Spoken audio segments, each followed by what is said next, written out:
Hi friends, welcome back to my channel. My name is Bethany, and on this channel we talk about the deconstructing from toxic religion, and we also on these segments also talk about Mica Miller, and I really try to keep y'all updated with any type of information that has been coming out on the Mica Miller investigation.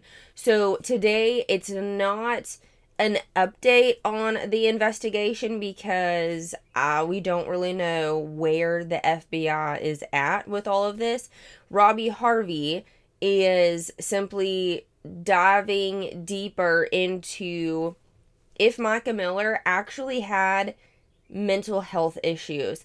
And so we're going to watch a short video today. It's about 10 minutes long, and it's called The Good Doctor. He entitled his video The Good Doctor, and he's going to not go into depth, but just kind of talk about if Mica Miller actually had all the mental health issues that John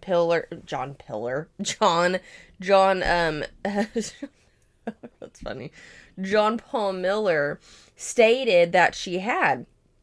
And so later in this week, I'm also going to do another reaction to a longer video that Robbie Harvey did where he goes in depth in some videos that we haven't seen before.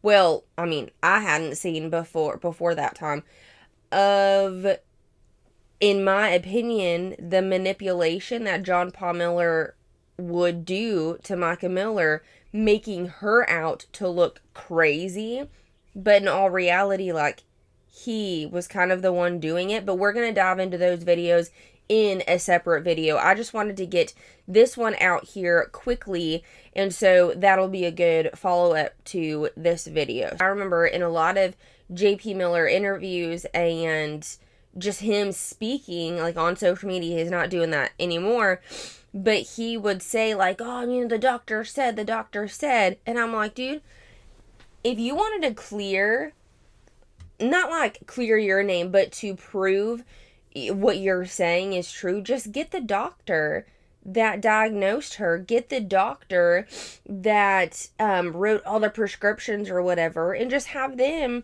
speak on your behalf, and nobody will have a question then if she was actually if she had mental health issues or not.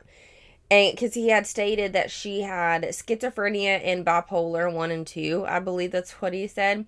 However, we may now know who the doctor is, and the doctor allegedly has a sketchy past. So let's hop into this video. The core issue to this story is this: did Mica Miller struggle with mental health? Did she have bipolar 1 and 2? Did she have schizophrenia? Did she struggle with the idea of taking her own life? I'm so depressed, I want to die. I'm battling suicidal thoughts. I have unforgiveness, hatred. This video is going to be straight to the point. The evidence right there at your feet.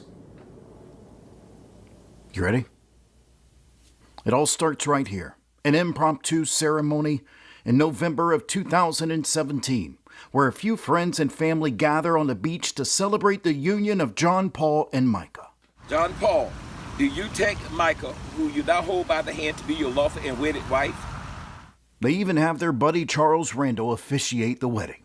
And then a few days later, Mica has breast augmentation surgery. This is neither here nor there, but John Paul Miller's so damn goofy looking. So damn goofy looking. I know that has literally absolutely nothing to do with this, but like looking at his profile, it just, he actually looks like Goofy. Just like the way that he was, I don't know, dude, so goofy looking. A surgery, according to friends and family, that Mica did not want to have, but agreed to do so for the pleasure of her pastor husband. And according to John Paul Miller, as soon as Mica woke up from that surgery, that's when everything went wrong. In text messages sent to me, John Paul says she has a bad reaction to anesthesia and began speaking 2 languages. And then, right then and there, she was diagnosed with mental illness. When I first heard this, I have not seen this video before, but I have heard of this waking up from a surgery and speaking another language. That, from what I've heard, is an actual thing. It's very, very uncommon, but it is an actual thing. I don't know what it's called. I suppose I can do my due diligence right now and just kind of look it up here real quick. Hold on. This is a case report. It's entitled Lost in Another Language, a Case Report. The background: in foreign language syndrome, patients switch from their native language and fixate for a period of time on a second language. There have been a few reported cases. The language switch typically occurs post-operatively and spontaneously resolves after a short period of time. The primary cause of this switching remains unclear. There's a speculation about the involvement of anesthesia, but its specific influence remains unclear. So, like I was saying, I have heard of this before, but this is a very, very uncommon thing. So, if she was actually speaking another language when she was coming up from anesthesia, like, I feel like it should have been a different diagnosis than bipolar and schizophrenia. You know what I mean? Her hospitalization because of mental illness happened just a few days after that. And then once she's out, another wedding. This time on New Year's Eve, 2017. You may now kiss your bride. And after that wedding, Mica begins to get help for her new diagnosis. And over the last few weeks, medical documents about those visits have been released. So, with this timeline, why did they... I know some couples will get married, like go elope, get married, super small, whatever, or just them, and then have a big blowout, not ceremony, but like reception. They have a big blowout reception and have all their family and they celebrate that way. But this was, it seems like there needed to be something. Oh, okay. It seems like there needed to be something done legally before the November or whenever he said they got married in order for like something to happen, right? So if she was getting her boobs done, if she was having that augmentation, maybe they needed to get married just in case something happened to her. But maybe what my brain just like, bleep, what if, this is all alleged, this is just me speculating, what if all of this was a master plan of like, hey, why don't you get your boobs done? You know, you would look so blah for the wedding, but we need to get married just in case something happens to you on the surgery table. I don't want your stuff going to who, like, I have to have your things, or I have to be the one that, whatever, because, I mean, he wouldn't have been able to, do anything, I don't think, if he wasn't the legal husband, you know what I'm saying? So, them having that small little reception and him legally, on paper, being the husband without the ceremony yet, before the surgery, like, there has to be a reason why. You know what I'm saying? So if you have speculations or any thoughts or whatever, let me know below. And in the documents, there are some questionable decisions in regards to the care that Mica got. You can see them go up and down on Mica's medications, but her blood becomes borderline toxic, which is baffling because Mica was being prescribed low dosage of what she was being given. But don't forget about the interview that I conducted with Angela Clark just a few months ago. Angela was good friends with Mica and John Paul during this time, late 2017 and into 2018. She had this to say. These side effects can be serious and they can become permanent. You need to call her doctor. This is important. You've got to listen to her. She's trying to tell you what she's feeling. And I kind of felt like there was like a lack of empathy on his part that day. And he just kind of looked at me. He said, yeah, well, I just went and got her a Xanax. And I was like, you gave her a Xanax with the medication she's on? Is that prescribed to her? And he said, no, I went and got it from a friend. I'm not going to call the friend by name, but it's one of John Paul's very, very close friends. But now let's go even deeper. So this conversation, let me explain this. She was talking about, her and her husband went over to Mica and John Paul Miller's house, and they were kind of having an argument, and she said she was being the mediator, moderator, whatever. And Mica kept saying that she was having tremors, like her legs were convulsing. She was having tremors in her legs. So this woman, the friend to Mica and John Paul, she was looking at the side effects to the medications that the doctors were giving her. And one of the side effects was leg tremors. And if you had tremors, you needed to go to the doctor immediately, because if you continued to take the medication and you continue to have the side effects, it might become permanent. So that's what she is referring to with the tremors. And she was saying, y'all need to go back to the doctor and let them know that she's having tremors, because this could be really bad. So that was a little backstory of that. Now we know that John Paul Miller and Charles Randall, his spiritual advisor, are extremely close. And ever since this tragedy, Randall has defended John Paul more than Mica. And if you didn't know, Randall's daughter is a superior at Waccamaw Health Center. And according to this article, she also worked at McLeod. Both facilities have seen Mica as a patient. A bunch of people have been reminding me lately that I'm God's bride first.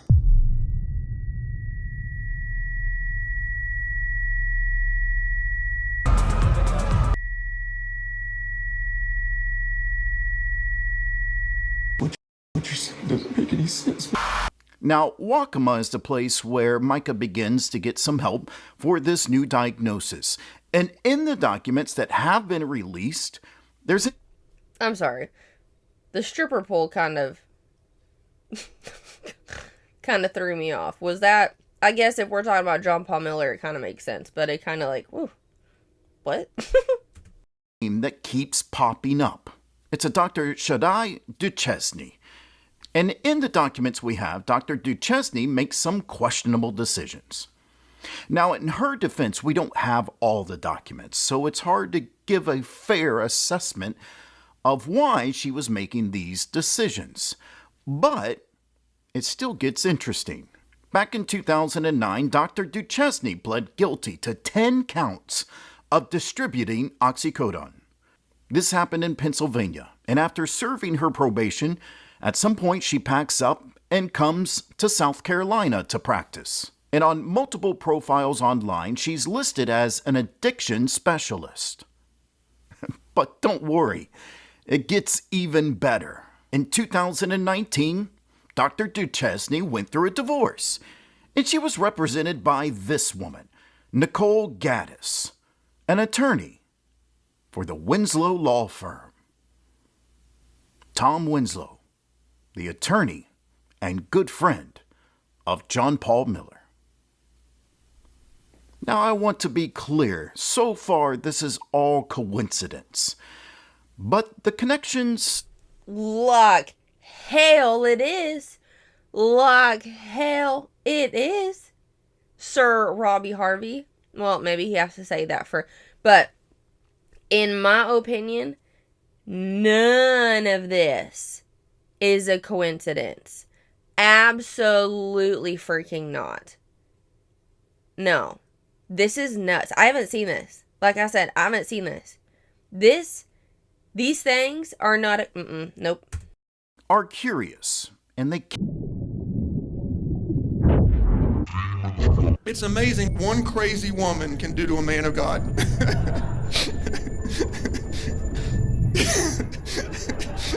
We have a questionable diagnosis. We have a questionable doctor. We have a questionable connection between Randall and these health facilities.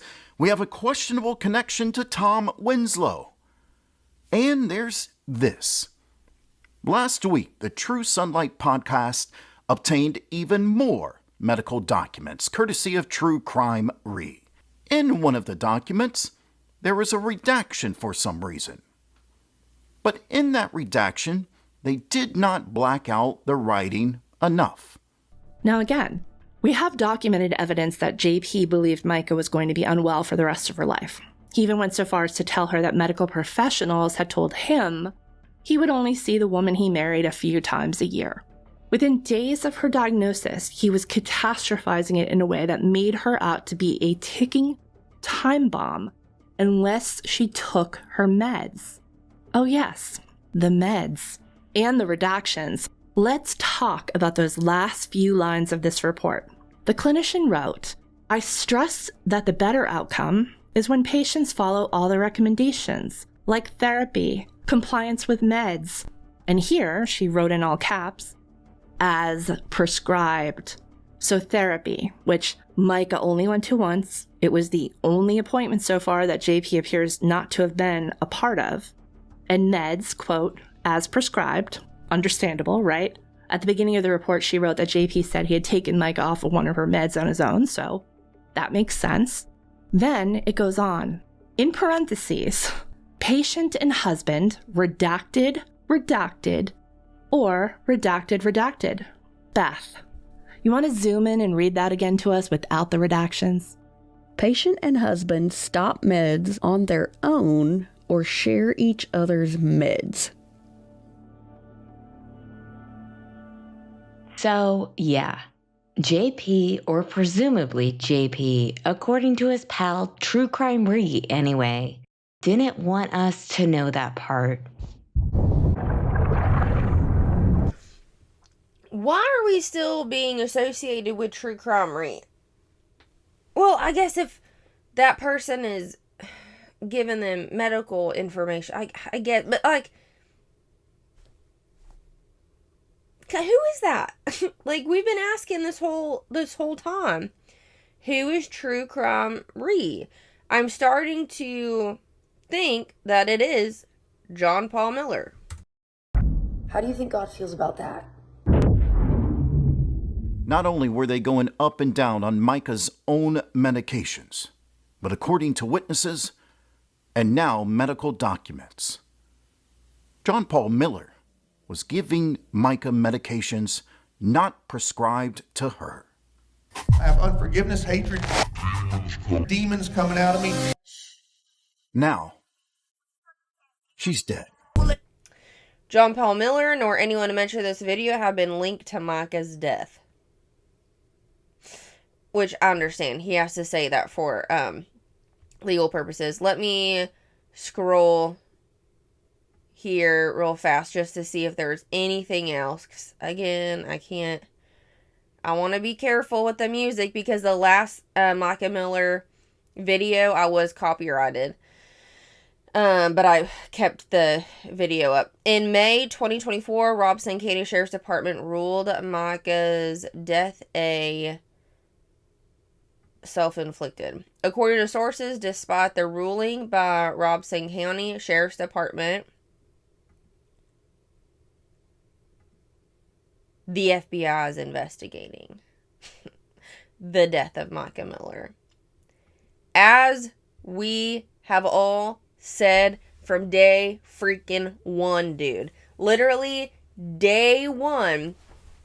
I think day one, video one of John Paul Miller, of me reacting to John Paul Miller coming on stage and saying, "My wife's dead. It was self-induced." I said, nope. Nope. She didn't do it. Absolutely not. She didn't do it. I have never been convinced that she took her own life. And it literally took Robbie Harvey months for him to come around and be like, okay, I finally believe that she didn't do it herself. I'm like, yeah, dude.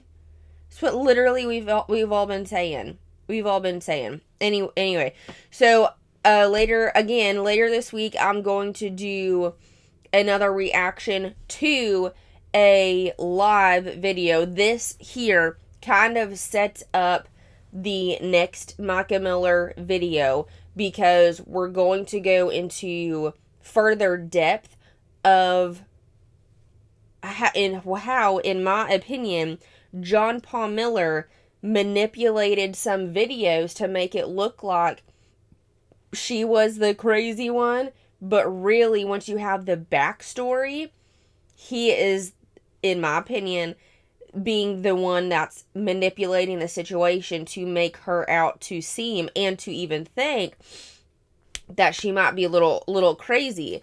And I absolutely hate this, and I think a lot of us women can relate to this in some aspect of life, which really freaking sucks that we can bond in this.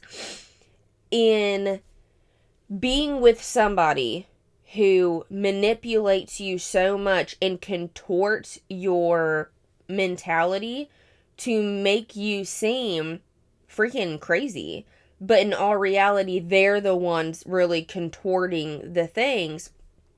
For example, in one of my past terrible relationships, I had a boyfriend who, when I would simply forget something, like an everyday thing, just, oh, shoot, I forgot about it, let's go on with our day, whatever, he would hone in on what I had forgotten and say repeatedly, that's not normal, Bethany. Normal people do not forget about this.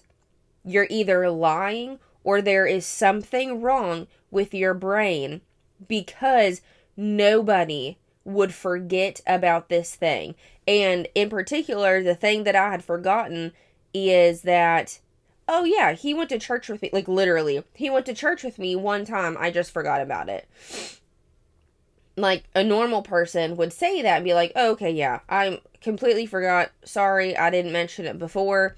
It just had slipped my mind.